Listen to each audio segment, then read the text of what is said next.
Kung may isang bagay na natutunan si Yanis Arguelles sa murang edad, iyon na yung katotohanang ang mundo ay parang kandado. May mga taong nakalak ang puso sa awa, may mga taong nakalak ang utak sa yabang, at may mga taong nakalak ang kapalaran sa kahirapan. Pero lahat ng iyon, kapag naintindihan mo ang mekanismo, may paraan para bumukas. Sa San Isidro Norte, ang umaga ay laging may halong amoy ng basang lupa, usok ng uling at kape mula sa karenderya ni Aling Viring. Sa gilid ng maliit nilang barong-barong na gawa sa pinagtagpi-tagping yero, naroon ang lumang kahon Yanis. Isang kahong puno ng sirang kandado, lumang relo, pira-pirasong turnilyo at mga susi na wala ng pintuang mabubuksan. "Anak, huwag ka nang magkalat ng mga bakal dyan," pagod na sabi ng nanay niyang si Lorna habang pinipiga ang damit sa palanggana. Namumula ang mga kamay nito. Singaw sa sabon at puyat ang kapalit ng bawat pirasong labada. Hindi nag-angat ng tingin si Yanis. Nakadapa siya sa sahig, nakatukod ang siko, at hawak ang isang maliit na padlock na halos kalawangin na. "Ma, hindi kalat to. Mga practice lang. Tignan mo, may spring pa." Dahan-dahan niyang pinisil ang bakal, nakikinig sa munting click na parang musika sa kanya. "Practice?" Huminga ng malalim si Lorna. "Yanis, ang practice mo hindi tayo pinapakain. Kailangan natin ng pambayad sa upa. Baka bukas, andi ko na naman si Monching." Pagkarinig sa pangalang iyon, parang lumamig ang paligid. Si Ramon Monching Barameda, taga-singil, taga-panakot, taga-pagpaalala na ang bahay nila ay hindi kanila. Kapag dumating si Monching, laging may kasamang dalawang lalaki, laging may hawak na listahan ng utang, at laging may mata na parang pinapatay ang pag-asa. "Ma, may gagawin po ako mamaya," maingat na sabi ni Yanis. Parang may tinatago rin siyang kaba. "Kay Mang Pilo, may pinaayos siyang doorknob sa may bodega." "Anak," napaupo si Lorna sa bangkong kawayan. Kita ang pagod sa muka. "Hindi ka na nakakapaglaro. Hindi ka na rin nakakapagpahinga. Tapos papasok ka pa sa school." "Okay lang po. Hindi naman po ako napapagod." Pilit niyang ngiti. Kahit ang totoo, napapagod siya. Pero mas nakakapagod ang takot na isang araw magigising sila na wala ng bubong. Mula sa labas, narinig ang boses ni Aling Viring. Lorna! Nandito ka ba?" May kasamang katok sa yero. Lumabas si Lorna at sumilip si Yanis. Bitbit ang padlock na parang alahas. Si Aling Viring may hawak na supot ng pandesal at isang maliit na garapon. "Oh, ito, baka gusto nyo, pangagahan." Tsaka, ibinaba niya ang garapon. "May kaunting asukal, nakasale sa palengke." "Ay, Aling Viring, wag na po," nanginginig na sagot ni Lorna. Ayaw niya mangutang ng utab, pero sa kahirapan, minsan ang hiya ay luho. "Hindi na utang yan," mabilis na putol ni Aling Viring. "Basta bukas, tulungan mo na lang akong mag-ayos ng mesa sa karinderya, ha? Tapos ikaw, Yanis, tigilan mo yung bakal-bakal. Baka mamaya, daliri mo naman ang mabutas." Ngumiti si Yanis, pero lumapit siya kay Aling Viring. "Aling, may tanong po ako. Yung kandado sa pintuan nyo, minsan po parang kumakagat." "Kumakagat?" Napakunot-no si Aling Viring. "Opo, yung susi hirap ipasok. Baka may burr sa loob. Pwede ko pong tignan mamaya. Libre." Napangiti Aling Viring, sabay tapik sa ulo niya. "Aba, ikaw talaga. Sige mamaya. Pero mag-ingat ka, ha. Huwag mo nang sanaing pag-aksayahan ng oras yung mga kandado. Mag-aral ka. Baka yan ang mag-ahon sa inyo." Hindi sumagot si Yanis. Hindi dahil ayaw, kundi dahil sa isip niya, ang kandado at pag-aaral ay hindi magkalaban. Pareho silang mekanismo, pareho silang puzzle. Pagkatapos ng almusal, dumiretso si Yanis sa junk shop ni Mang Pilo, isang masungit pero may pusong malambot na matanda na may suot na kupas na sombrero. Palaging amoy grasa at kalawang ang lugar. Dito natutunan si Yanis tumingin sa basura parang kayamanan. "Oh, eto na naman si batang may mata ng agila." Paos na bati ni Mang Pilo. "Ano na naman yung hawak mo?" Ha? Kandado na parang pinulot sa sementeryo? Hindi po, Mang Pilo. Galing po to sa kapitbahay. Sira daw. Titignan ko po. Basta, wag mong gawing laro yan. Seryoso si Mang Pilo habang kumakalikot ng lumang fan. Ang mga kandado kapag mali ang hawak, pwedeng makasakit. Tsaka, tinignan niya si Yanis mula ulo hanggang paa. Huwag mong isipin na ang utak ay pang-ayos lang ng pinto. Pang-ayos din niya ng buhay. Tumango si Yanis. Opo, sa sulok ng junk shop, may kahon na nakatago sa ilalim ng lumang gulong. Dito palaging bumabalik ang tingin ni Yanis. Kahon ng mga sirang relo at kandado na hindi na pinapansin ni Mang Pilo. Pwede ko po ba kunin yung lumang niyong relo? Tanong ni Yanis, mahinahon.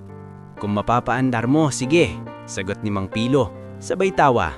Pero tandaan mo Yanis, ang oras kahit anong ayos mo, hindi bumabalik. Habang kinukuha ni Yanis ang relo, may dumaan na delivery rider, si Kuya Jabez. Pawis na pawis, may dalang maliit na kahon. Yanis, nandyan ka pala, sigaw niya. Uy Lorna, ito pala dapat dito. Iniwan ng customer, maling address. Lumabas si Lorna mula sa di kalayuan. Naghahatid pala siya ng labada. Ano yan, Kuya Jabez? Hindi ko alam, pero may nakalagay. Para kay Lorna Arguelles.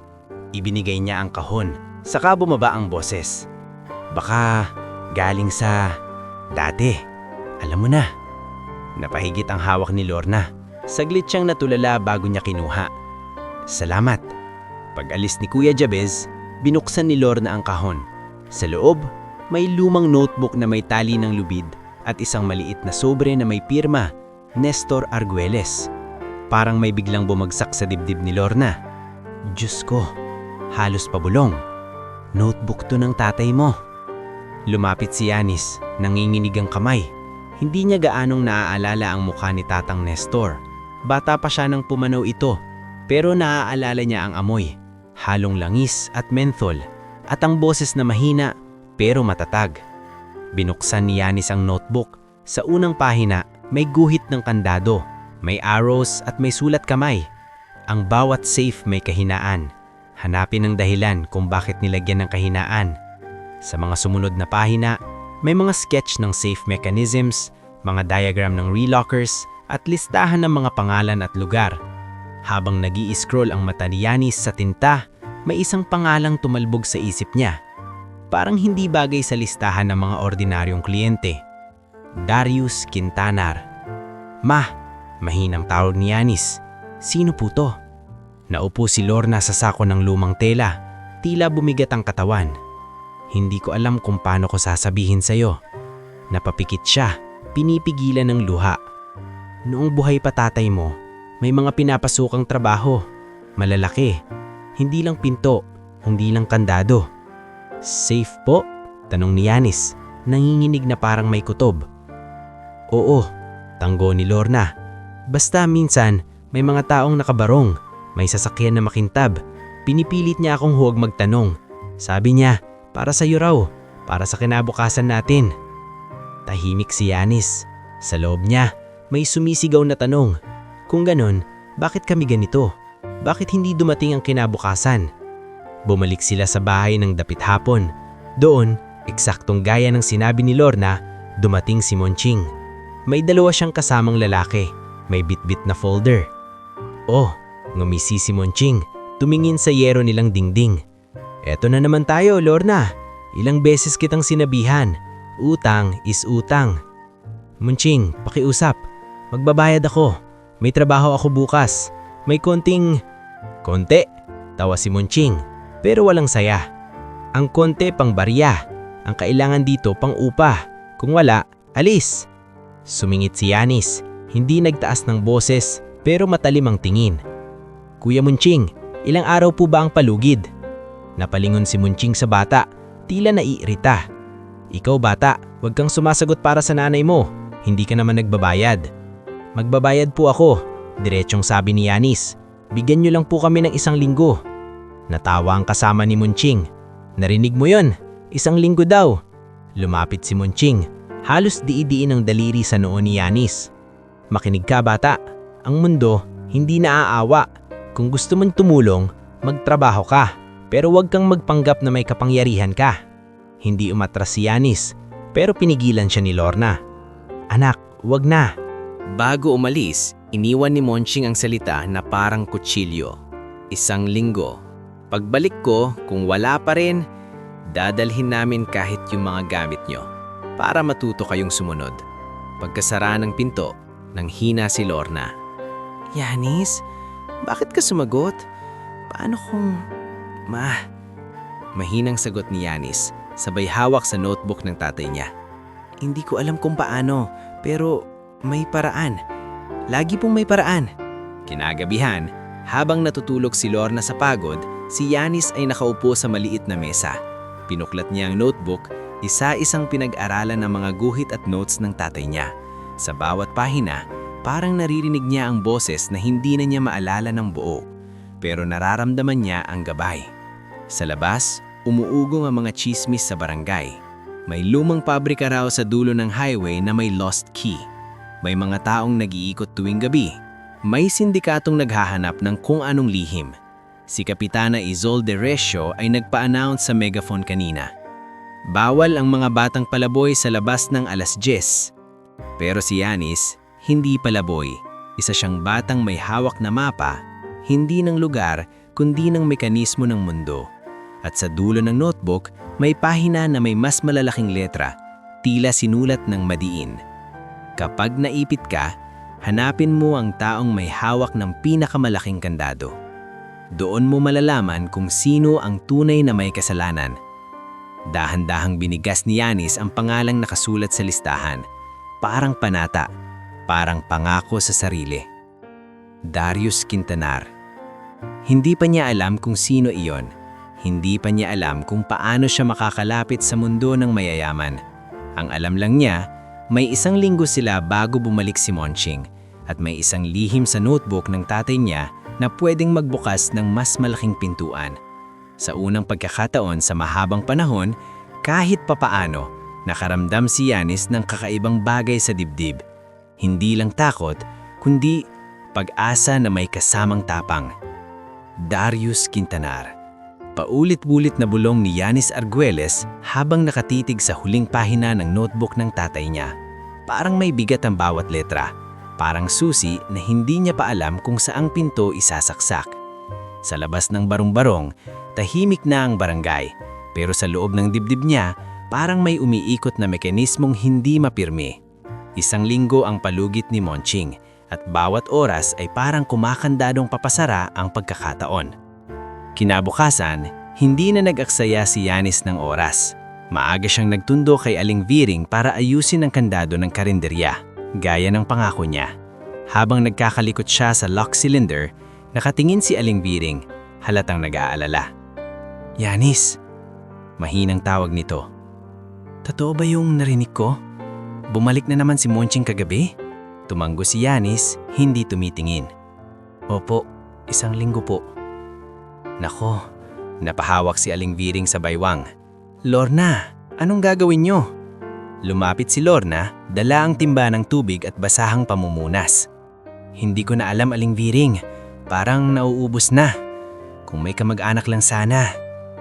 Tahimik si Yanis pero may desisyon na siyang buo. Dahan-dahan niyang isinara ang lock at sumingit ang susi ng mas maluwag. Ayan po, hindi na kumakagat, sabi niya sabay ngiting pilit. Aling, may kakilala po ba kayo sa lungsod? Kahit trabaho lang po para kay mama. Nagulat si Aling Viring. Sa lungsod? Anak, mahirap doon. Pero napaisik siya. May kilala ako, si Mang Tibo Sanglangan. May talyer siya roon. May mga ginagawa silang metal fixtures. Minsan naghahanap siya ng tagalinis at tagaayos ng gamit. Nakita ni Yanis ang pag-aalinlangan sa mata ni Lorna. Ma, pakiusap niya. Try lang po, kahit ilang linggo. Kaysa dito, mawawala na tayo. Simingit ang boses ni Kapitana Isolde Recio na dumaan sa tapat. May hawak na listahan ng mga kamilyang may utang sa upa. Lorna, tawagan ito. Hindi galit pero matigas. Narinig ko na naman ang tungkol kay Barameda. Kung kailangan nyo ng barangay certificate para makalipat o mag-apply, sabihin mo. Pero huwag kayong basta tatakas ng walang paalam. Napatingin si Lorna, nanginginig ang Abby. Maraming salamat po, Kapitana. Tumanggo ang kapitana at saka tinignan si Yanis na parang sinusukat ang loob nito. Ikaw, bata, huwag mong hahayaang lumunin ka ng takot, pero huwag ka rin pabigla-bigla. Ang matatalino, hindi lang mabilis, marunong maghintay. Parang tumama sa kanya ang salita. Maghintay, pero hindi huminto. Sa hapon, dumating si Kuya Jabez na may dalang cardboard box at lumang backpack. Lorna, eto na yung sinabi ko. May extra akong bag. Kung aalis kayo, gamitin niyo muna. Kuya Jabez, nakakahiya. Sabi ni Lorna. Hindi nakakahiya. Nakakahiya yung mga nananakot sa mahihirap. Sagot nito, sabay tingin kay Yanis. Ikaw bata, ingatan mo nanay mo. Sa lungsod, maraming mabibilis ang dila. Huwag kang papaloko. Kinagabihan, habang naghahanda sila ng mga gamit, dumating si Mang Pilo na tila may mabigat na dalang balita. Yanis, tawag niya, nakasiksik ang kamay sa bulsa. Naririnig ko sa junk shop, may mga taong nagtatanong tungkol sa lumang pabrika, yung lost key na chismis. Napatigil si Yanis. Sino po? Hindi ko kilala, pero hindi sila mabait timnan. Huwag kang lalapit doon. Mariing sabi ni Mang Pilo. Ang mga ganyang bagay, hindi laruan. Kung may notebook ka ng tatay mo, itago mo. Huwag mong ipagsigawan. Tumanggo si Yanis. Opo, Mang Pilo. Bago umalis si Mang Pilo, iniabot niya ang isang maliit na pouch. Eto, lumang stethoscope galing sa ospital na tinambak. Baka makatulong sa'yo sa mga pinagtitiyagaan mo. Bakit niyo po ibinibigay? Tanong ni Yanis, may biglang kurot sa lalamunan. Dahil lang tatay mo, minsan, tumulong sa akin nang hindi humingi ng kapalit. Sagot ni Mang Pilo, sabay talikod. At dahil alam kong hindi ka basta-basta bata. Pagdating ng ika-4 na araw, sumikip na ang paligid. Si Monching, kahit hindi pa bumabalik, parang anino nang nakadikit sa mga pader. Si Lorna, mas madalas nang hinihingal at minsan napaupo na lang siya sa gilid ng kama, hawak ang dibdib. Ma, okay ka lang? Tanong ni Yanis, nagmamadaling lumapit. Okay lang, pilit na sagot ni Lorna, pero nangingilid ang luha sa mata. Anak, natatakot ako. Ma, mahina ang boses ni Yanis, pero matigas ang pangako. Hindi ko hahayaang mawala tayo. At doon nila tuluyang napagdesisyonan. Aalis sila. Ang biyahe papuntang lungsod ay parang paglipat ng mundo. Sa bus, magkadikit ang tuhod nila. Nakasiksik ang backpack sa pagitan. Sa bintana, unti-unting naiiwan ng mga puno at palayan, papalitan ng matataas na gusali at mga billboard na parang nanunood. Pagbaba nila, sinalubong sila ng ingay ng kalsada. Busina, sigawan ng konduktor, amoy ng usok at pritong mantika. Sa gitna ng lahat, halos malulura si Lorna. Ma, dito lang, sabi ni Yanis, hawak ang kamay nito. Huwag kang bibitaw. Pagdating nila sa talyer ni Mang Tibo sa Ngalang, nakita nila ang isang lalaking nasa 50. Malaki ang tiyan pero mabilis ang mata. Oh, ikaw si Lorna? Sabi ni Aling Viring, masipag ka raw. Tapos ito, anak mo? Opo, sagot ni Lorna, bahagyang yumuko. Kahit anong trabaho po, gagawin ko. Kailangan lang po naming, wala akong libreng charity dito. Mabilis na putol ni Mang Tibo, pero hindi siya malupit. Pero kung masipag ka, may trabaho. Sa likod, may maliit na bed space. Hindi maganda, pero may bubong. Napalunok si Lorna. Salamat po. Nasingit si Yanis, magalang. Mang Tibo, pwede po akong tumulong, kahit mag-abot lang po ng tools. Tinignan ni Mang Tibo ang bata, parang nagtataka. Ikaw, kaya mo bang magbuhat? Kaya ko po. At marunong din po akong mag-ayos ng simpleng locks at doorknobs. Sagot ni Yanis, hindi nagmamayabang, parang simpleng katotohanan lang. Napatawa ng bahagya si Mang Tibo. Aba, sige, tingnan natin. Sa unang linggo sa lungsod, halos walang tulog si Lorna. Linis dito, punas doon, tapos minsan naglalaba pa siya sa gabi para may extra. Si Yanis naman pumapasok sa public school malapit sa talyer. Doon niya nakilala si Teacher Maria Celine Lacuesta na may matang matalim ngulit may lambot. Yanis Arguelles, binasa ni Teacher Celine ang pangalan sa papel. Bakit late enrollee ka? Galing po kaming sa probinsya, barangay. Sagot ni Yanis, medyo nahiya. Naglipat po. Tumanggo si Teacher Celine, hindi na nagtanong ng masyado. Okay, basta dito, ang importante, magpapatuloy ka. May talento ka ba sa kahit ano? Nag-isip si Yanis. Hindi niya alam kung sasabihin niyang mahilig siya sa kandado. Baka pagtawanan. Mahilig po akong sa pag-aayos ng mga bagay. Pag-aayos ng bagay, ngumiti si Teacher Celine. Okay yan. Dito sa klasiko, pag-aayos din ng sangili ang kailangan. Sa parehong araw, nakilala rin ni Yanis si Micaela, Mix, Dizon, isang kaklaseng maikli ang buhok, mabilis magsalita at halatang sanay sa hirap. Habang break time, nakita niya si Yanis na walang baon, nakatingin lang sa mga kumakain. Uy, bulong ni Mix, sabay abot ng kalahating pandesal. Kain ka, huwag kang mahiya. Working student ako pero hindi ibig sabihin mag-isa akong lalaban. Nagulat si Yanis. Salamat. Anong salamat? Basta pag may assignment, tulungan mo ako sa math. Mahina ako ron. Sabi ni Mix, sabay kindat. Nang gabing iyon, habang nag-aayos si Yanis ng sirang padlock sa talyer, may pumasok na security guard, si Noel Vicente. May maomong muka pero kita ang pagod. Mang Tibo, sabi nito, pasensya na. Yung gate lock sa pinapasukan kong building laging sumasabit. Baka pwede niyong ayusin. Bago pa makasagot si Mang Tibo, tumayo si Yanis. Pwede ko pong tingnan? Tinignan siya ni Noel. Nagulat. Ikaw? Kaya mo? Kaya ko po, sagot ni Yanis, hawak ang stethoscope na bigay ni Mang Tilo. Inilapit niya sa lock, pinakinggan ang munting tunog sa loob at saka dahan-dahang inikot ang susi. May misalignment lang po, baka yumuwag ang screw sa strike plate. Namangha si Noel. Grabe, ilang taon ka na? 12 po, sagot ni Yanis. Napailing si Noel, sabay ngiti. May anak din akong 12 pero ang alam lang niya, ML. Tumawa si Mang Tibo. O Noel, ayan, may bata akong mekaniko. Pero huwag mo kong kakalimutan ha. Ikaw pa rin ang security dyan sa Quintanar Properties, di ba? Napatigil si Yanis sa pangalang narinig. Quintanar. Quintanar? Maingat niyang tanong. Kunwari casual lang. Oo, sagot ni Noel. Malalaking building. May-ari, si Darius Quintanar. Parang may malamig na dumaloy sa batok ni Yanis. Siya iyon, ang pangalan sa notebook ng tatay niya. Ang pinakamalaking kandado na sinulat ng tatay niya. Ngulit bago pa siya makapag-isip ng susunod na hakbang, dumating ang unang sampal ng lungsod. Isang gabi habang pauwi si Lorna galing sa paglalaba, bigla siyang napaupo sa gilid ng kalsada, hinihingal, maputla. Ma! Sigaw ni Yanis, tumakbo palapit. Anong nangyari? Wala. Pagod lang. Pilit na sabi ni Lorna pero nanginginig ang kamay. Anak, baka hindi ko kayanin.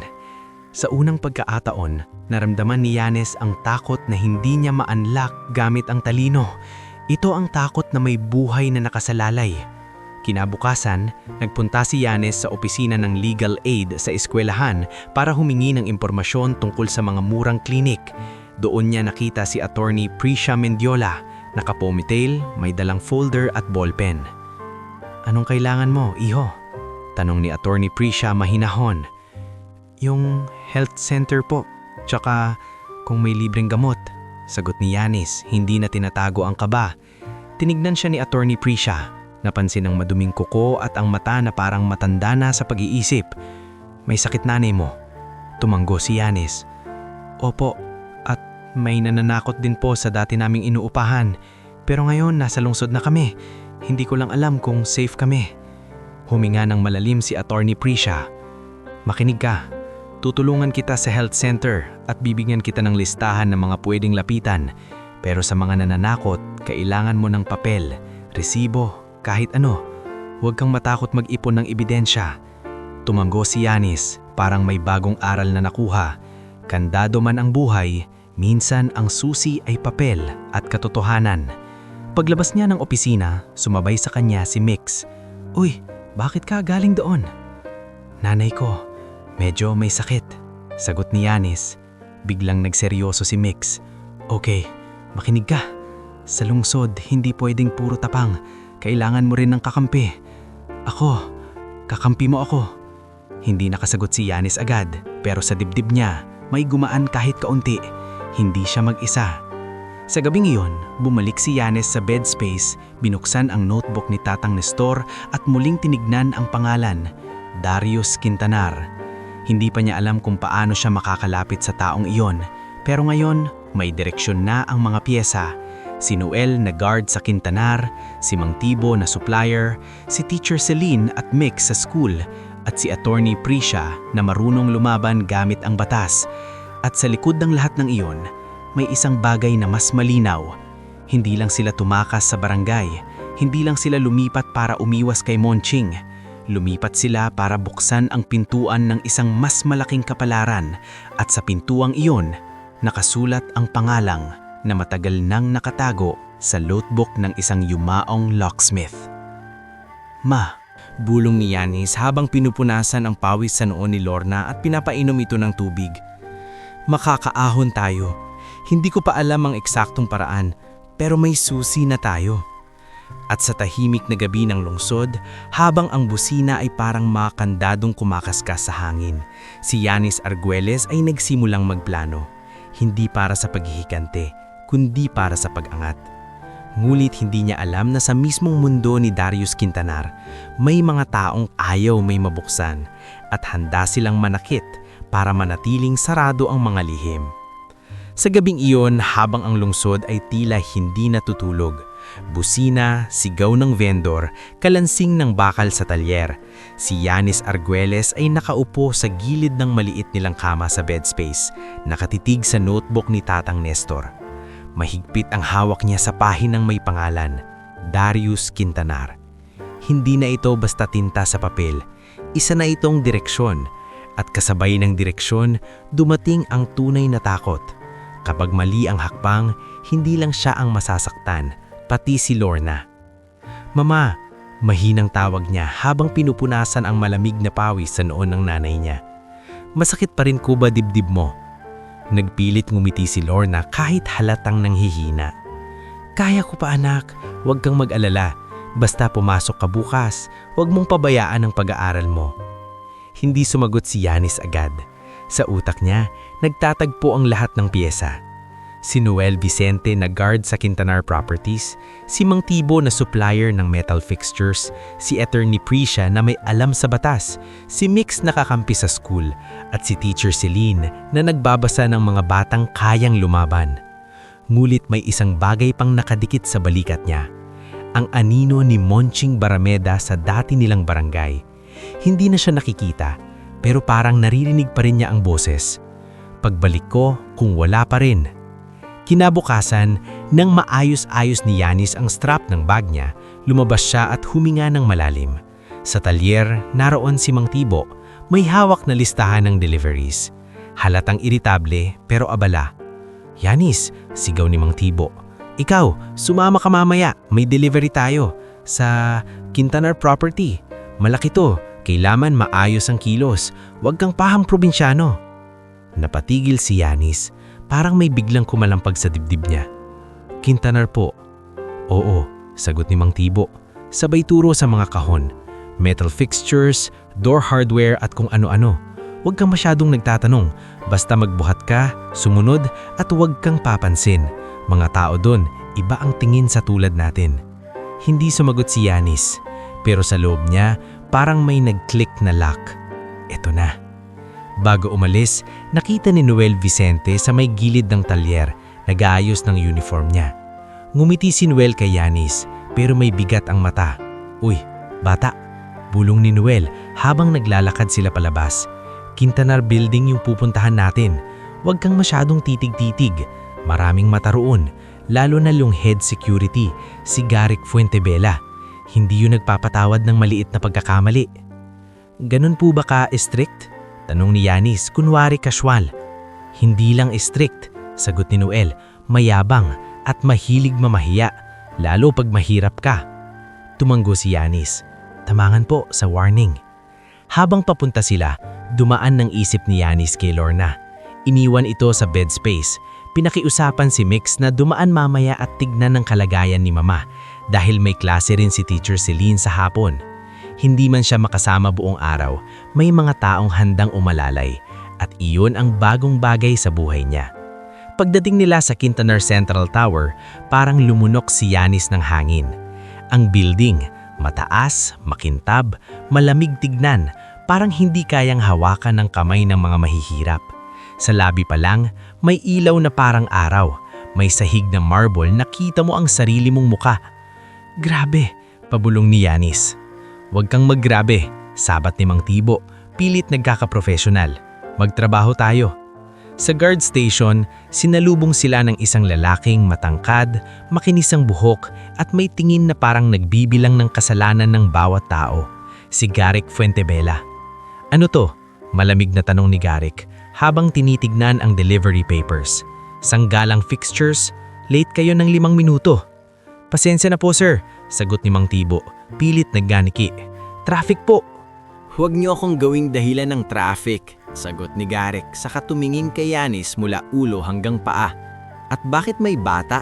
Assistant ko yan, sagot ni Mang Tibo. Masipag yan, tumutulong. Tumawa si Garrick nang walang saya. Assistant? Sa mga ganitong lugar? Siguraduhin niyo lang na hindi yan magnanakaw. Parang may tumusok sa dibdib ni Yanis pero hindi siya gumanti. Tumingin lang siya sa sahig at huminga. Kandado ang yabang, huwag mong basagin sa galit. Hanapan mo ng susi.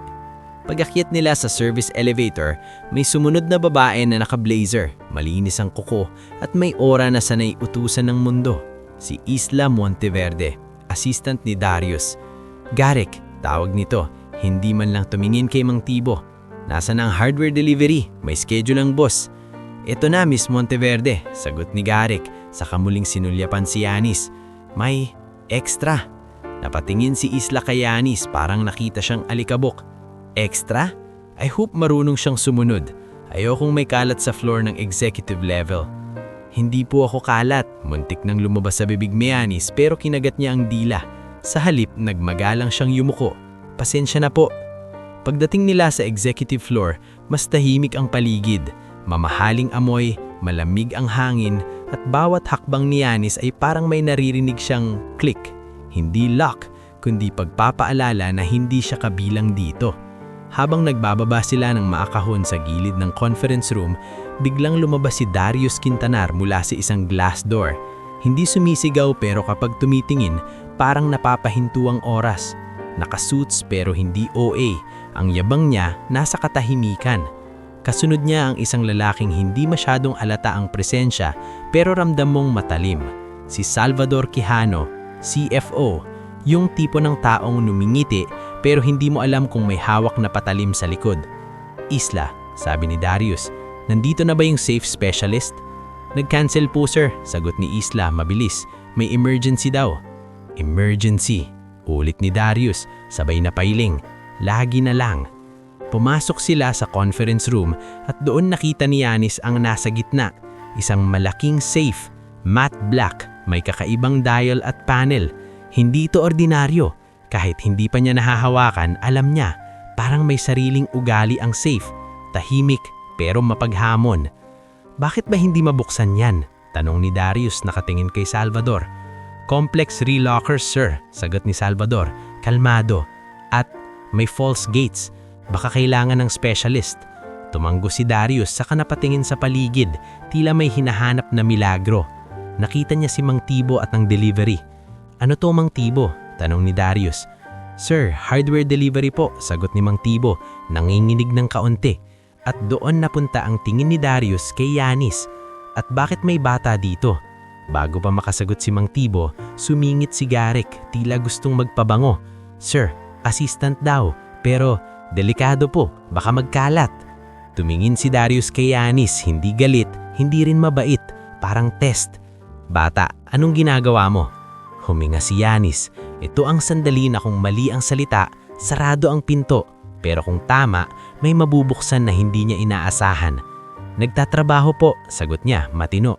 Tumutulong po sa delivery. Working student? Tanong ni Darius, nakataas ang kilay. Opo, sagot ni Yanis. Tumawa si Isla, pabulong pero narinig. Ay, cute, working student sa executive level. Naramdaman ni Yanis ang init ng hiya pero pinatibay niya ang dibdib. Sa gilid ng mata niya, nakita niya si Salvador, nakatingin sa safe na parang ayaw niyang may lumapit. Biglang nagsalita si Darius, parang napapagod na sa seryosong usapan. Alam nyo, sabi niya, nakaakbay ang kamay sa upuan. Ilang araw na tong safe na to ayaw bumuksan. Kung sino mang makakagbukas, may reward. Nagtinginan ng mga tao sa loob, mga managers, staff at ilang bisita na mukhang investor. May nagbulong-bulungan, may nagtawa, may nagbiro ng code guessing. At saka, biglang tumingin si Darius kay Yanis, parang naisipan lang, parang laro lang.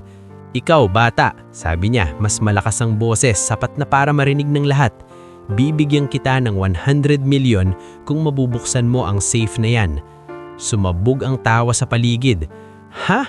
100 million? Tumawa isang manager. Baka mabuksan niya gamit kutsara, kantew ng isa. Mas malakas ang tawa ni Isla. Sir, joke lang yan, di ba? Si Garrick, ngumisi. Bata yan, baka umiyak yan pag narinig yung relocker. Pero si Yanis, hindi tumawa. Hindi rin siya nainsulto sa paraan na magwawalak.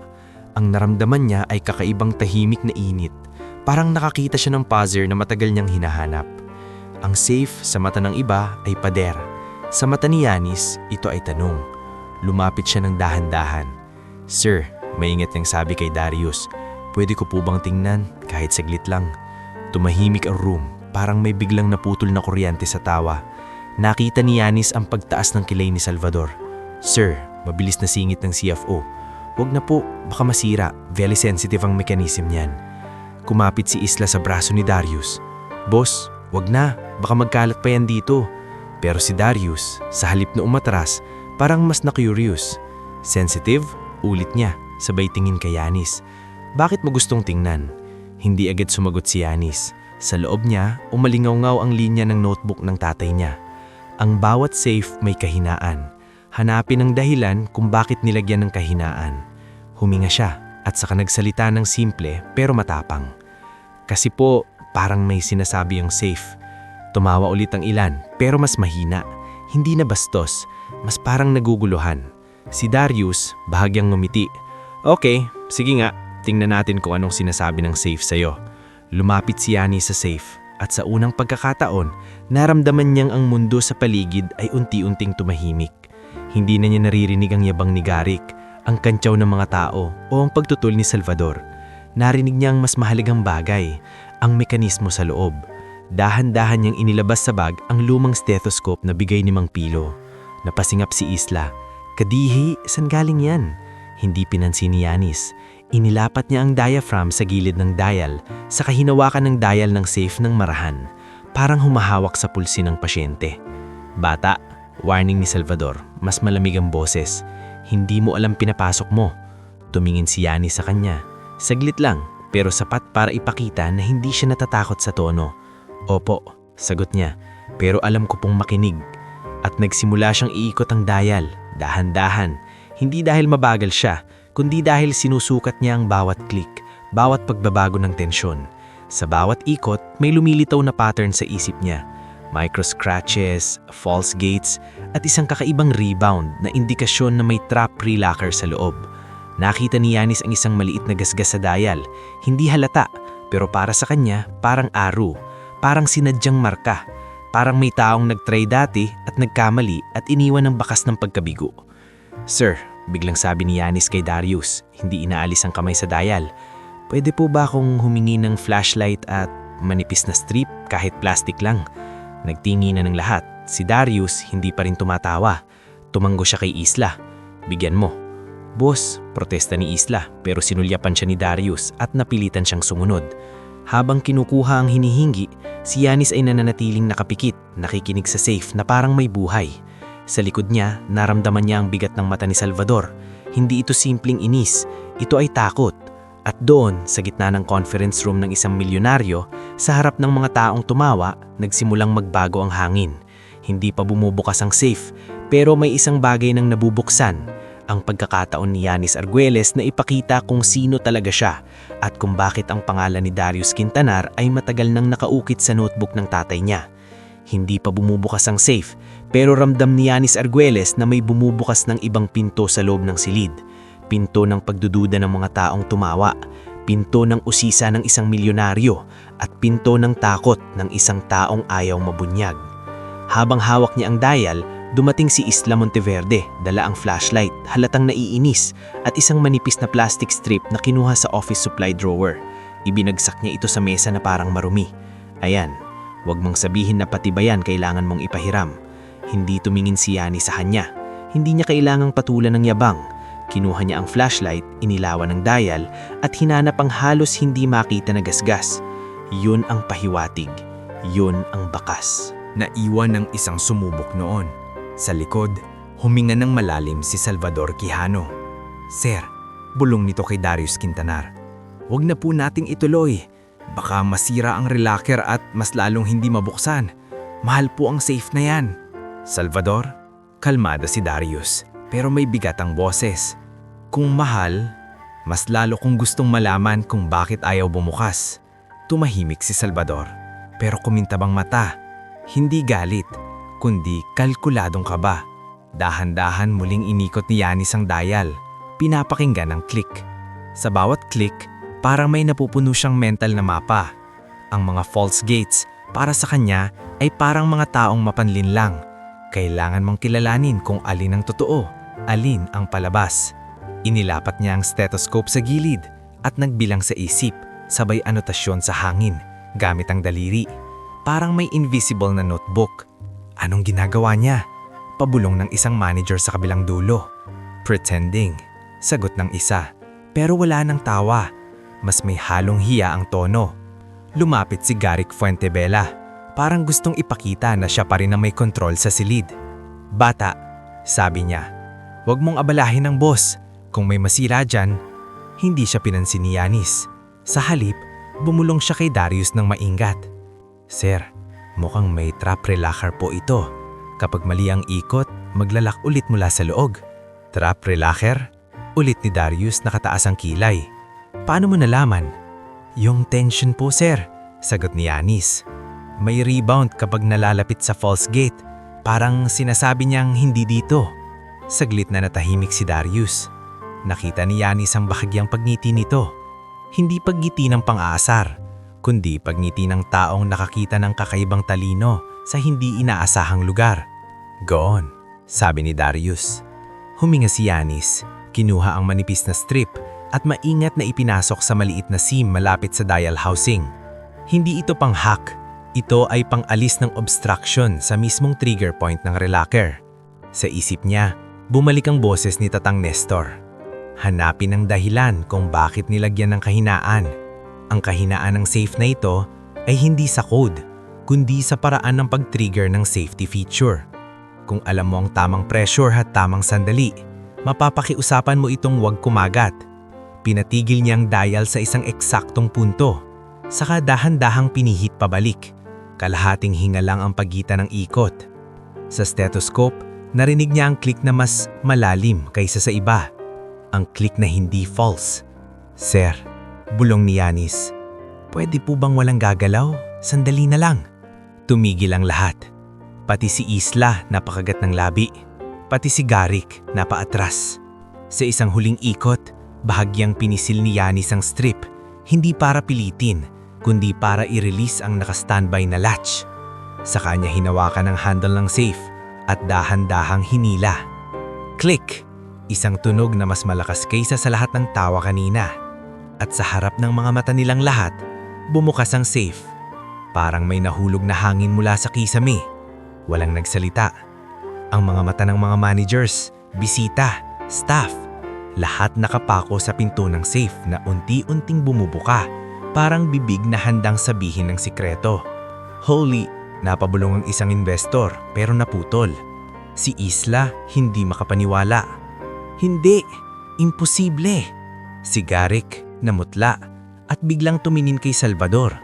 Si Salvador Quijano sa kabilang banda ay hindi lang namutla, parang nanigas. Ang mga daliri niya bahagyang naninginig. Lumapit si Darius, mabagal, parang gusto niyang tiyakin na hindi pa naginip. Sinilip niya ang loob at doon Sa gitna ng mga folders at envelope, nakapatong ang ilang dokumento. Deeds, transfer records, at isang lumang kontrata na may pirma sa ibaba. Nang nabasa ni Yanis ang pirma, parang may dumaan na kidlat sa alaala niya. Nestor Arguelles. Hindi niya sinadya na magsalita, pero lumabas sa bibig niya. Tatay ko po. Nalingon si Darius. Biglang nagbago ang muka. Ano? Yung pirma po. Mahinang sabi ni Yanis, naninginig ang boses. Tatay ko po yan, si Nestor Arguelles. Ang silid, lalong tumahimik. Si Darius, tila lumalim ang tingin. Si Salvador, pilit ngumiti pero sablay. Sir, mabilis na singit ni Salvador. Baka coincidence lang po. Maraming pirma ang... Coincidence? Putol ni Darius na malamig na ang boses. Kinuha niya ang kontrata, binasang mas maigi. At doon, nakita ang petsa at project reference. Hindi coincidence to. Naglakad si Darius papunta sa mesa. Inilapag ang dokumento ng mariin. Salvador, sabi niya. Bakit ngayon ko lang nakikita to? Sir, I don't know, sagot ni Salvador. Ngunit ang mata niya ay naglilihim. Baka naligaw lang sa mga files. Si Yanis nakatayo sa tabi, ramdam ang tensyon na parang bakal na hinihila. Ito na ang punto kung saan ang buhay nila pwedeng umakyat o bumagsak. Yanis, biglang sabi ni Darius nakatingin sa kanya. Anong gusto mong kapalit? Sabi ko 100 milyon. Napatigil si Yanis. Sa likod ng isip niya, nakita niya si Lorna. Humihingal, nanginginig. Nakita niya ang barong-barong, ang banta ni Munching, ang gutom, ang hiya. Ang 100 milyon ay parang pinto na biglang bumukas sa harap niya. Pero hindi siya sumagot agad. Sir, may ingat niyang sabi. Kung totoo po yung sinabi niyo, hindi ko po alam kung paano hawakan ng ganong pera. Pero alam ko po kung ano ang kailangan namin ngayon. Nakataas ang kilay ni Darius. And that is... Gamutan po para sa nanay ko. Sagot ni Yanis, diretso. At trabaho po para sa kanya. Yung hindi siya mamamatay sa pagod. Tsaka, kung pwede po, scholarship para makapag-aral ako. Parang may kumurot sa dibdib ng ilang nakarinig. Si Mix wala rito, pero kung narinig niya yon, siguradong ipagmamalaki niya si Yanis. Si Isla nagtaas ng baba. Boss, that's too much for... Isla, putol ni Darius, shut it. Napatigil si Isla, gulat na gulat. Bihira siyang sawayin. Si Darius tumingin muli kay Yanis. You're asking for support, not a jackpot. Opo, sagot ni Yanis. Kasi po, hindi po pera ang magbubukas sa lahat. Kailangan po namin ng direksyon. Tumango si Darius, parang may respeto na lumitaw sa loob ng malamig niyang postura. Fine, sabi niya. We'll do it properly. Trust fund, scholarship, medical coverage. At sumulap siya kay Mang Tibo at Noel. A decent place for you and your mother. Nang marinig iyon, halos mapaupo si Yanis, pero pinigilan niya ang sarili. Hindi pa tapos. Ang safe ay bumukas, pero ang gulo sa loob nito ay nagsisimula pa lang. Dahil habang abala ang lahat sa dokumento, biglang umusog si Salvador, palihim na tila gustong abutin ng isang envelope. Napansin niyo ni Yanis, hindi dahil paranoid siya, kundi dahil sanay siyang magbasa ng maliliit na galaw. Ang mga magnanakaw ng katotohanan, hindi maingay. Sir, biglang sabi ni Yanis, mas malakas. May envelope po dyan na parang gusto niyang kunin. Nag-freeze ang silid. Lahat tumingin kay Salvador. Ano? Kunwaring gulat ni Salvador, mabilis na ibinaba ang kamay. I was just... Salvador, sabi ni Darius, mababa ang tono pero mas delikado. Step back. Hindi nakagalaw si Salvador agad, pero nang makita niyang nakatitig si Darius na parang handang pumutol ng ulo, umatras siya. Pilit ngumiti. Sir, you're overreacting. Overreacting? Ulit ni Darius saka tumingin kay Garik. Garik, secure the safe contents. Log everything. And I want a copy of CCTV from this floor. Now. Garik namumutla, tumango. Yes, sir. Si Isla nagmamadaling lumapit. Boss, this is unnecessary. We can handle it internally. Internally? Singal ni Darius. Like you've been doing all along? Napatigil si Isla, parang sinampal. Doon na lumabas ang tunay na bigat ng safe. Hindi ito lang tungkol sa pera o hamon, ito ay tungkol sa ebidensya. At ang ebidensya, may kayang sirain. Pagkatapos ng meeting, dinala si Yanis sa isang maliit na lounge. Pinaupo siya ni Noel, halatang nanginginig pa rin sa kaba at saya. "Bata, grabe ka. Kung nakita lang kita ng anak ko." "Hindi ko rin po alam kung paano ko nagawa," sagot ni Yanis. Pero alam niya, nagawa niya dahil buong buhay niya, luck ang kahirapan. At araw-araw pinag-aaralan niyang itong buksan. Ngulit habang nag-uusap sila, dumating si Darius, mag-isa. Walang Isla, walang Salvador. Naupo si tapat ni Yanis at ngayon hindi na siya yung milyonaryong nanonood lang. Para siyang taong may dala ring sugat. "Yanis," sabi ni Darius, "your father, Nestor, he worked for me before. Or at least he worked on something connected to me. And these documents..." Nabuntong hinga siya. "Someone has been hiding things." Tumingin si Yanis, mahinahon. "Sir, matagal na po bang nangyayari yan?" Tumango si Darius. Longer than I'd like to admit. Sa unang pagkakataon, naramdaman ni Yanis na ang laban niya ay hindi lang laban para sa sarili. May mas malaking gulo, mas malaking kalaban, at ang taong nakaupo sa harap niya, kahit mayaman, ay hindi pala ligtas sa panlilinlang. Pag-uwi ni Yanis sa bed space, nadatnan niya si Mix na nasa labas, hawak ang supot ng lugaw. "Uy," sabi ni Mix, nagmamadaling lumapit. "Kamusta nanay mo? Dinalhan ko ng..." "Okay siya," sagot ni Yanis, pero nanginginig ang boses. "Mix, may nangyari." "Ano?" Nanlaking mata ni Mix. Huminga si Yanis at sa wakas, binitiwan niya ang salitang matagal niyang kinikimkim. "Nakilala ko si Darius Quintanar." Napatigil si Mix, parang hindi makapaniwala. "Ha? Paano?" Hindi pa masabi ni Yanis ang lahat. Hindi pa niya kayang ipaliwanag na bumukas ang safe at kasama nito, bumukas ang isang giyera laban sa taong tahimik pero mapanira, si Salvador Quijano. Ang alam lang niya ngayon, may tulong na darating para kay Lorna, may scholarship na parang sinag ng araw, at may mga taong gustang bawiin ang lahat ng iyon sa pamamagitan ng paninira. Sa loob ng bed space, tinignan ni Yanis ang notebook ng tatay niya at naalala ang linya. "Kapag naipit ka, hanapin mo ang taong may hawak ng pinakamalaking kandado." Nahanap na niya ang taong iyon, pero ngayon, natuklasan niyang may mga taong nasa tabi nito na mas delikado. Mga taong ayaw bumuksan ng katotohanan at handang gawing kandado ang buhay ng iba para manatiling ligtas ang kanila mismong kasinungalingan. May mga gabi sa buhay na kahit nakahiga ka na, hindi pa rin natutulog ang isip mo. Sa maligit na bed space sa likod ng talyer ni Mang Tibo, nakaupo si Yanis Arguelles sa gilid ng kama. Hawak ang notebook ni Tatang Nestor na parang ang bawat pahina ay may pulso. Sa labas, may pailang-ilang busina at yabag ng taong nagmamadali sa trabaho. Pero sa loob ng kwarto, ang naririnig niya ay ang mismong linya na parang paulit-ulit na kumakatok sa dibdib niya.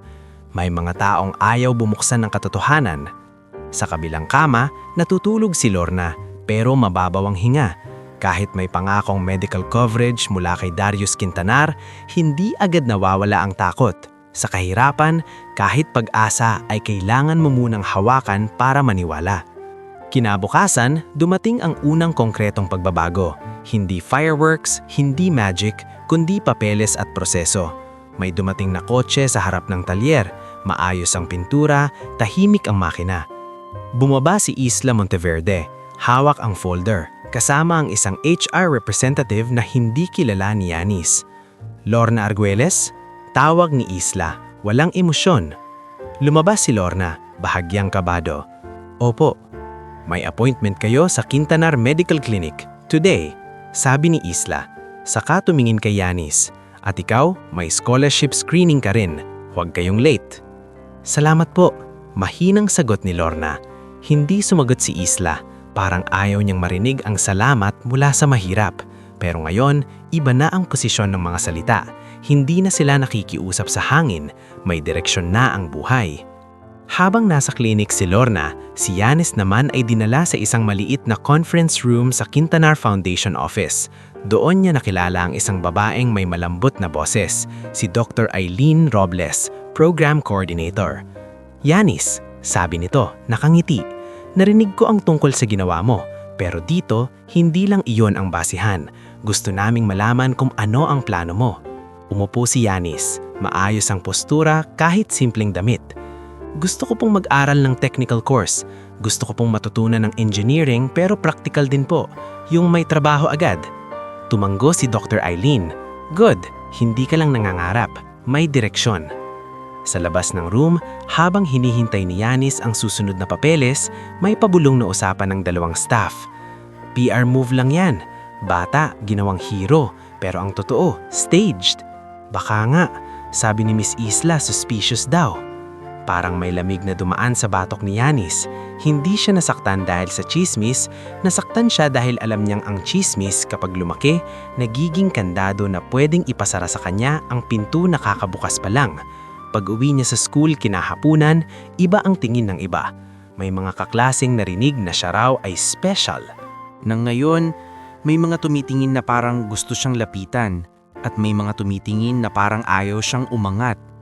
Sa corridor, sinalubong siya ni Clyde Barrion, anak mayaman na may sapatos na malinis kahit umuulan. Oy, Yanis! Mapanoy ang sabi ni Clyde. Ikaw pala yung batang genius na binigyan ng bossing ng spotlight. Totoo ba yan o palabas lang? Hindi umiwas si Yanis. Totoo po yung ginawa ko. Talaga? Ngumiti si Clyde. Bakit parang ang bilis ng swerte mo? Baka may kapalit, baka ginagamit ka lang. Lumapit si Mix Dizon, nakapamaywang. Clyde, ang kapal ng mukha mo. Kung inggit ka, mag-aral ka, hindi yung puro kayabang. Naku, defender, tawa ni Clyde. Sige, tignan natin kung hanggang kailan tatagal yung hero moment. Sa amin, mabilis magsawa ang tao. Umalis si Clyde, iniwan ng hangin na may lason. Si Mix humarap kay Yanis.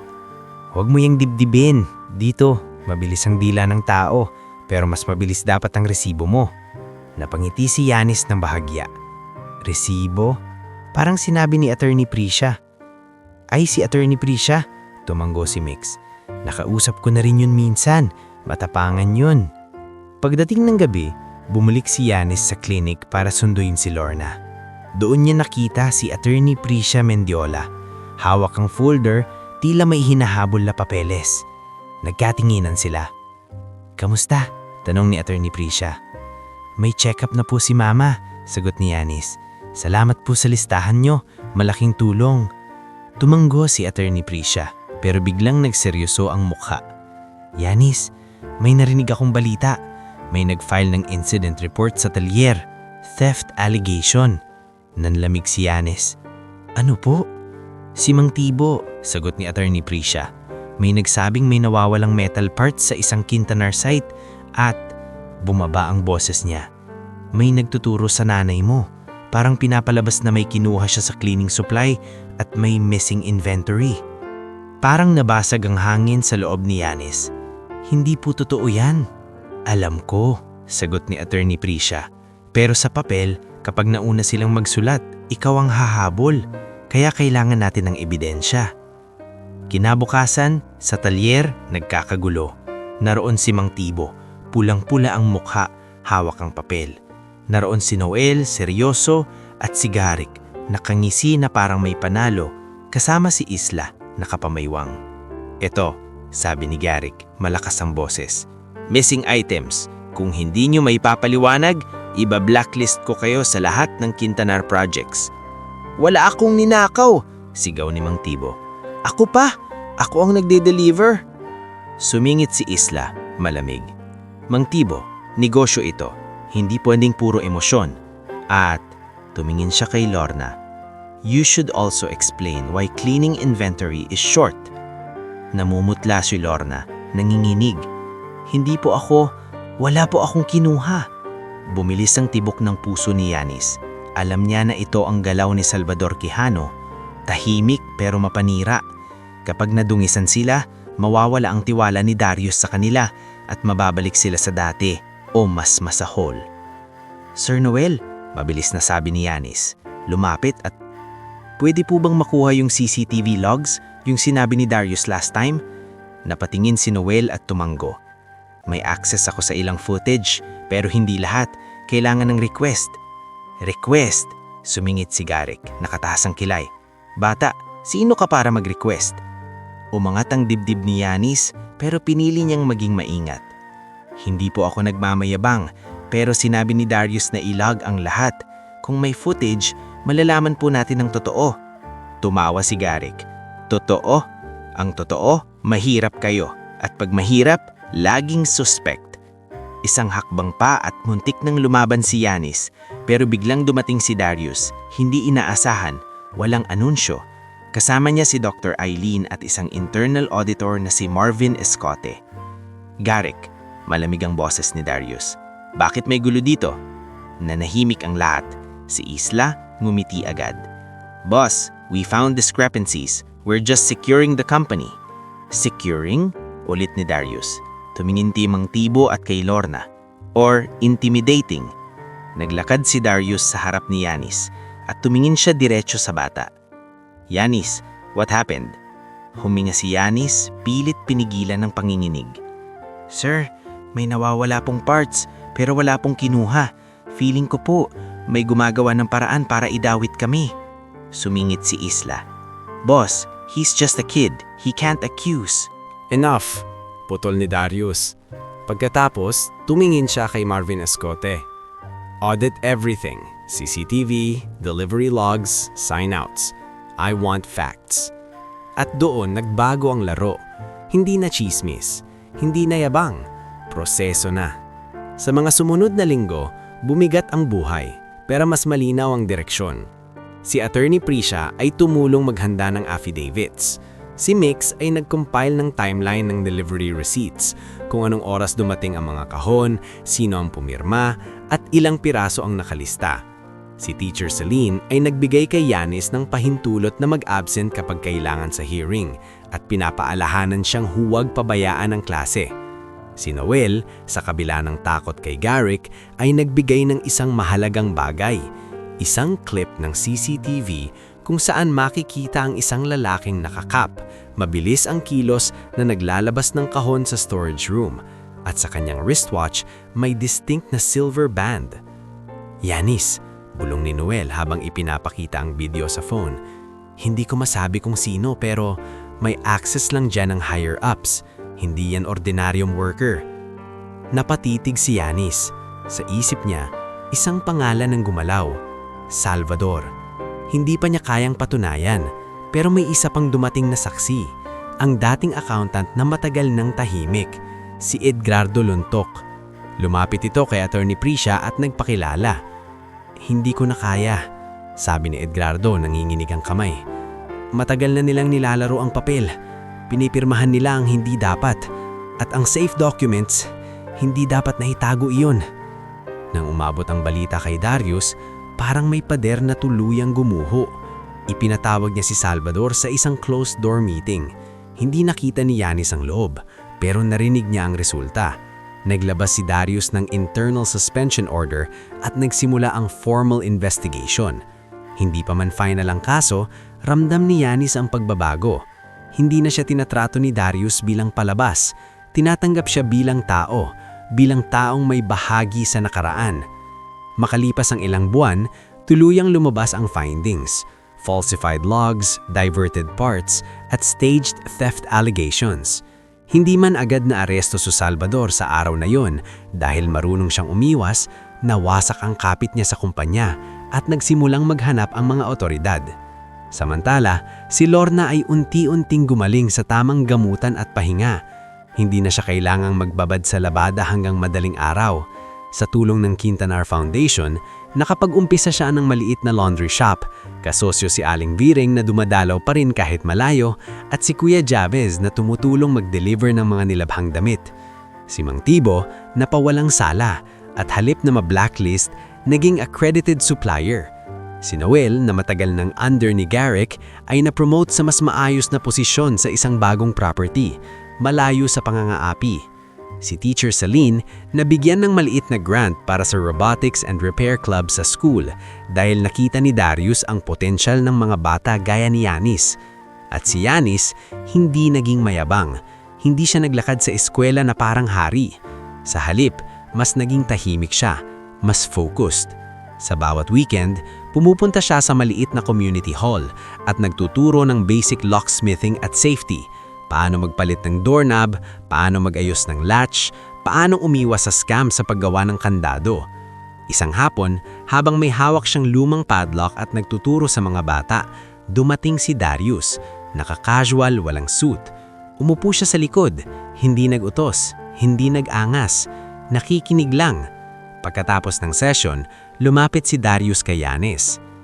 "You could have asked for the 100 million in cash," sabi niya. "But you asked for something else." Tumingin si Yanis, mahinaw. "Sir, natatakot po ako sa pera na walang direksyon, pero yung skill, hindi po nawawala." Tumanggo si Darius, parang may bigat ang hinga. "Your father would have been proud." Saglit na namuo ang luha sa mata ni Yanis pero pinigilan niya. "Gusto ko lang po na yung tulad naming laging sinasarahan ng pinto, kahit papaano, matutong magbukas." Sa malayo, may mga batang tumatawa, may mga nanay na nag-uusap, may mga taong unang beses nakaramdam na may pag-asa sa simpleng bagay. Hindi man perpekto ang mundo, hindi man nawala ang lahat ng kontrabida, pero may isang malinaw na wakas. Hindi na babalik si Yanis sa pagiging batang pinagtatawanan lang. At kung sakaling bumalik man ang mga aniw na gaya ni Salvador, hindi na siya mag-iisa. Dahil ang tunay na yaman na nabuksan niya sa safe na yon ay hindi lang dokumento o pangako ng milyon, kundi ang komunidad, ang paninindigan at ang kakayahang pumili ng tama kahit may pagkakataon na gumante. Sa harap ng mga batang hawak ang sariling kandado at susi, si Yanis Arguelles ay nagsalita ng hindi malakas, pero sapat para marinig ng lahat. Kapag may kumutya sa inyo, pakinggan niyo muna kung ano talaga ang sinasabi ng mekanismo, hindi yung sinasabi ng tao.